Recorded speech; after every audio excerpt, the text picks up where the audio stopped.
So I think the other thing that I'd like to learn about, because I don't really know much about, is I think like growing up, I'd hear like just randomly like the documentaries or like news, you'd hear stuff about like the IRA and things like that. What is the IRA and like what? Because and then I've heard terms like the Good Friday Agreement and things like that, and like the Troubles. Like what is all that sort of period? And that all occurred in Northern Ireland. So Okay. my perspective on that would nearly be similar to your own. It's just kind of something I heard about in the news or documentaries, or you hear politicians talking about peace agreements and whatever. And I don't know many more of the details than you do. But what I do know, I learned from a little bit from history in school, but I don't know if it was a bit taboo. They didn't teach us too much about it because obviously the tensions are still very real up there.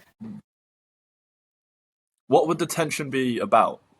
So what happened in, you know how I said when the Republic of Ireland was free in the 1920s, there was a civil war after that, and now it's all ancient history. I feel like because the six counties remained within the British Empire, it's almost as though their trouble and their civil war came later. And it was from what I learned on like a tour bus when I went on a tour bus around Belfast, and what I remember of it, there was the Catholic population in Northern Ireland was a majority, like in the 60s, 70s, this may have started when the Troubles started. They were a majority, but they were mainly working class, and they didn't have equal civil rights, really, because the way the voting system worked, you had, whether you had a right to vote depended on whether you owned property or something. Or there was